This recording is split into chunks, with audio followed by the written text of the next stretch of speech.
As you can see, the luff is a little bit loose. The only reason I didn't fix it on the beach is because you have to loosen the boom, and then you have to take the post at the bottom out, and you have to move something. And anyway, the wind was building, so I wanted to get on the water before the wind got too crazy. So yeah, so the luff is a little bit loose. So this is the first time I've been on the bay with this sail rig, and it's the first time I've had it rigged this way. The sail is a little bit too forward of the leeboard, so you're going to notice that the boat, I'm not able to sail towards the bridge, which is the direction of the wind coming from the right. Okay, so right now I'm putting down the leeboard, but I didn't actually lock it in the cam cleat because I was drifting towards the rocks. So I wanted to get going. So the leeboard is down, and you'll notice that the speed goes up quite quickly from 0 to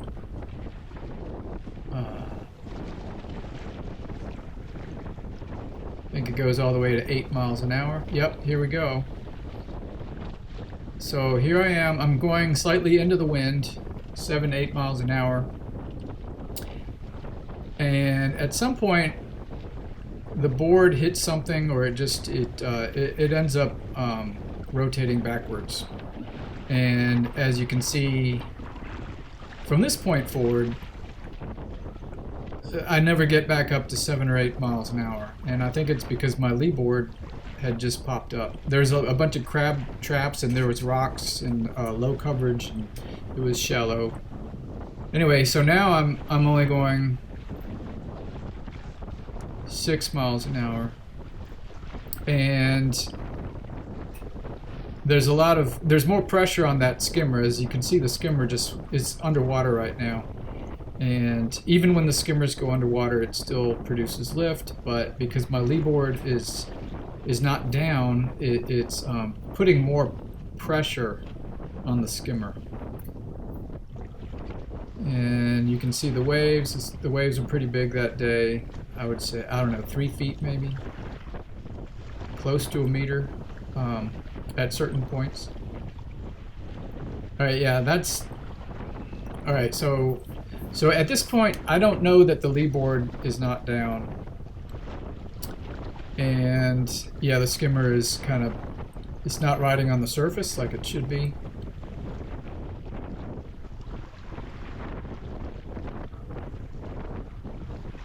So even if the skimmer goes underwater, it produces positive lift. It just has twice as much drag when it's underwater. So they work much more efficiently when they're on the surface, and only the bottom is wet. So the other reason that there's a lot of pressure on the skimmers is that this is a higher aspect ratio sail, so the center of pressure is higher, and it's also more forward. So this gives the sail more leverage over the skimmer than my other sail rigs from last summer and from earlier in this summer.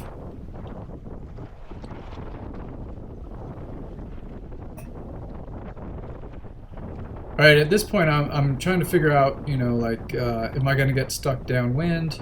So the first thing I ever want to do is when I go sailing with a new configuration is I want to go upwind, because it's a whole lot easier to go downwind. But if you can't go upwind, then you can't get back to your starting point. All right, so now I'm going on a beam reach, and I'm reaching really high speeds here. This is pretty much a straight beam reach. In fact, I just beat my top speed of 8 miles an hour. I went 10 miles an hour, 11 almost. So it's doing really well here. It's almost going the same speed as the wind speed. The wind speed is around 14, 15 knots. or actually, I'm sorry, miles per hour. So, all right, at this point, I think I'm going to try to tack one more time.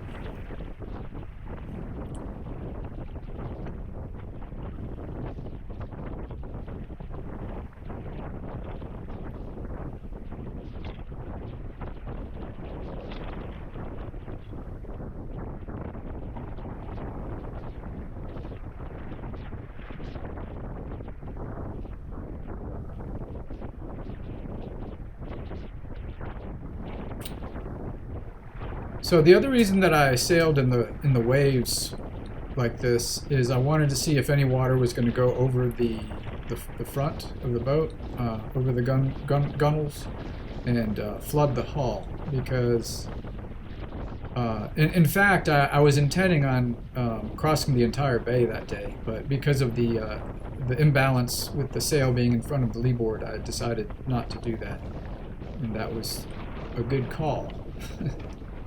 So here I am trying to tack again.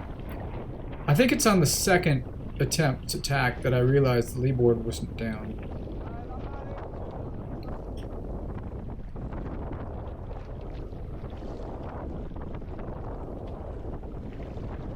So the boat, if the sail is in the right position and it's not in front of the leeboard, then the boat sails just like any other sailboat, and it doesn't have a problem tacking. But in this case, the sail was kind of leaning forward. It should have been tilted back about 4 inches. Alright, here's where I discover that the leeboard is completely not deployed at all. And this is when I finally lock it down with the cam cleat.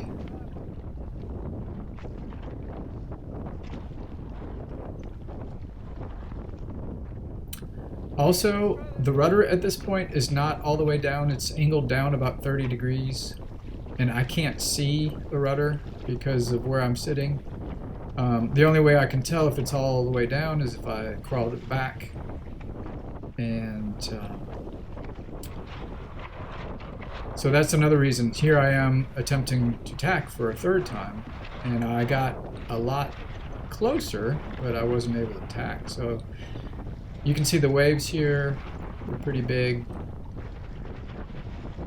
The skimmers do a good job of keeping the boat from capsizing, considering the hull is only 28 inches wide, 28 and a half or so.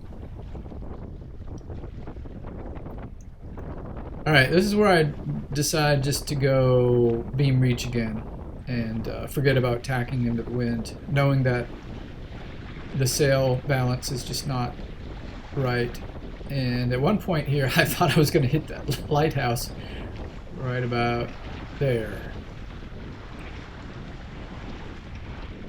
It's actually closer than it looks.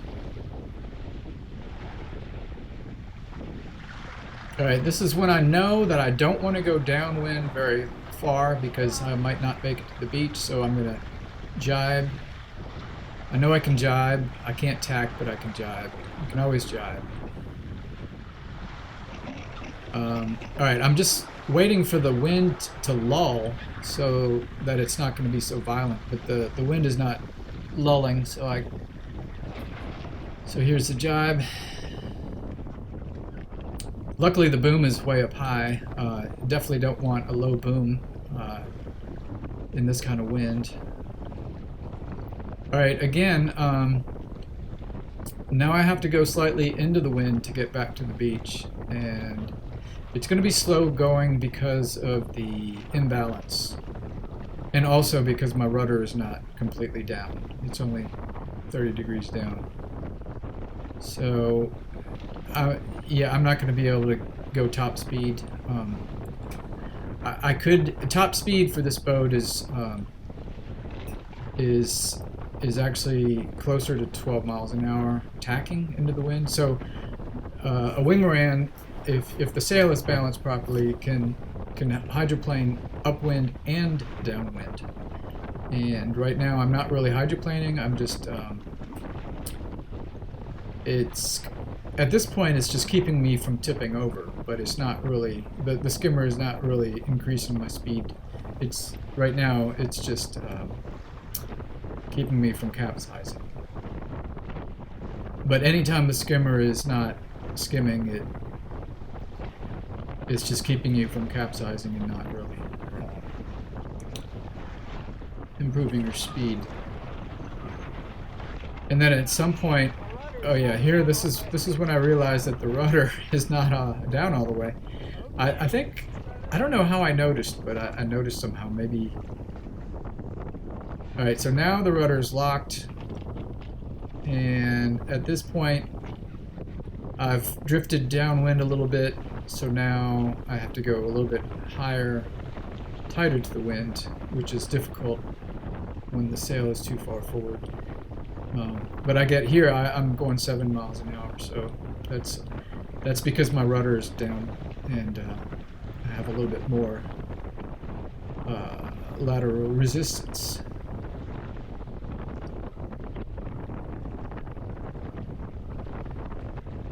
And then the video is about to cut. So if there was ever going to be a time for me to capsize, it would have been this day, and I still did not capsize. So if I was in a Hobie Cat, I probably would have capsized. If I was in a Sunfish, I could have capsized if I was not very good at it. The first time I got on a Sunfish, I capsized like twice in the same day until I could figure it out.